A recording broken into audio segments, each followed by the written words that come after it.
بسم اللہ الرحمن الرحیم۔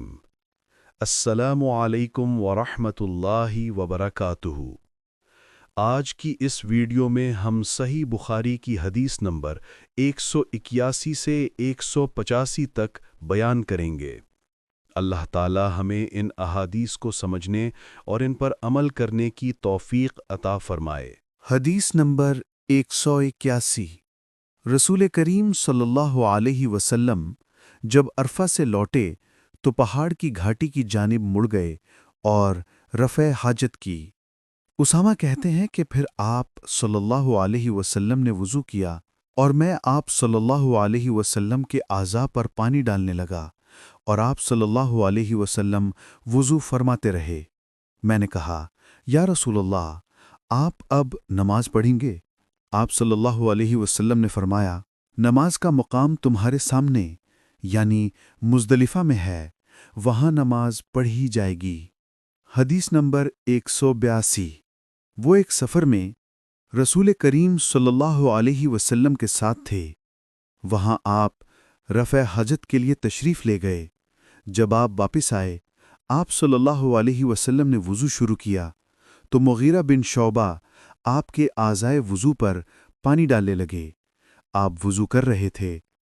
آپ نے اپنے منہ اور ہاتھوں کو دھویا، سر کا مسح کیا اور موزوں پر مسح کیا۔ حدیث نمبر 183۔ انہوں نے ایک رات رسول کریم صلی اللہ علیہ وسلم کی زوجہ مطہرہ اور اپنی خالہ حضرت میمونہ رضی اللہ عنہا کے گھر میں گزاری۔ وہ فرماتے ہیں کہ میں تکیے کے عرض یعنی گوشہ کی طرف لیٹ گیا اور رسول کریم صلی اللہ علیہ وسلم اور آپ کی اہلیہ نے معمول کے مطابق تکیے کی لمبائی پر سر رکھ کر آرام فرمایا۔ رسول اللہ صلی اللہ علیہ وسلم سوتے رہے، اور جب آدھی رات ہو گئی یا اس سے کچھ پہلے یا اس کے کچھ بعد آپ بیدار ہوئے اور اپنے ہاتھوں سے اپنی نیند کو دور کرنے کے لیے آنکھیں ملنے لگے۔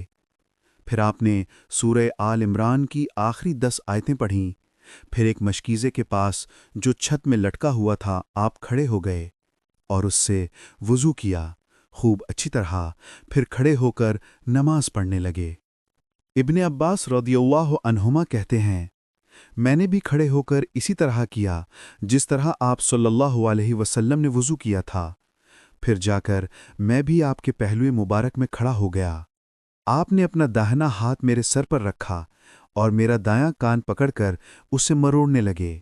پھر آپ نے 2 رکعتیں پڑھیں، پھر 2 رکعتیں پڑھیں، پھر 2 رکعتیں، پھر 2 رکعتیں، پھر 2 رکعتیں پڑھ کر اس کے بعد آپ نے وتر پڑھا اور لیٹ گئے۔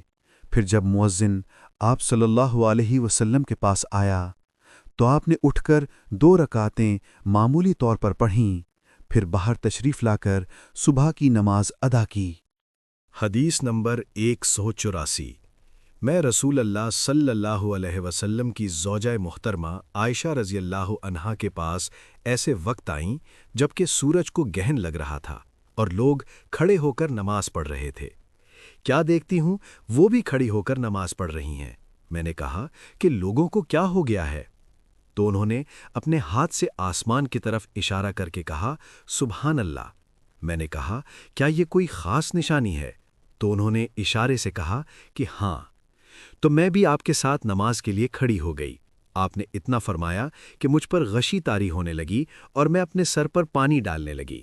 جب رسول اللہ صلی اللہ علیہ وسلم نماز سے فارغ ہوئے تو آپ نے اللہ کی حمد و ثنا بیان کی اور فرمایا، آج کوئی چیز ایسی نہیں رہی جس کو میں نے اپنی اسی جگہ نہ دیکھ لیا ہو، حتیٰ کہ جنت اور دوزخ کو بھی دیکھ لیا، اور مجھ پر یہ وحی کی گئی ہے کہ تم لوگوں کو قبروں میں آزمایا جائے گا، دجال جیسی آزمائش یا اس کے قریب قریب۔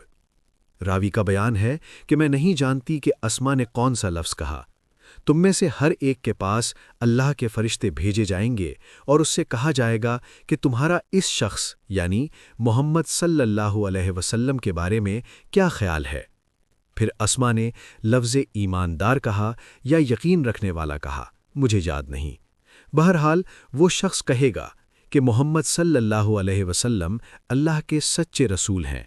وہ ہمارے پاس نشانیاں اور ہدایت کی روشنی لے کر آئے، ہم نے اسے قبول کیا، ایمان لائے اور آپ کا اتباع کیا۔ پھر اس سے کہہ دیا جائے گا، تو سو جا، درحال کہ تو مرد صالح ہے، اور ہم جانتے تھے کہ تو مومن ہے۔ اور بہرحال منافق یا شکی آدمی اسما نے کون سا لفظ کہا مجھے یاد نہیں، جب اس سے پوچھا جائے گا کہے گا کہ میں کچھ نہیں جانتا، میں نے لوگوں کو جو کہتے سنا وہی میں نے بھی کہہ دیا۔ حدیث نمبر 185۔ کیا آپ مجھے دکھا سکتے ہیں کہ رسول اللہ صلی اللہ علیہ وسلم نے کس طرح وضو کیا ہے؟ عبداللہ بن زید رضی اللہ عنہ نے کہا کہ ہاں۔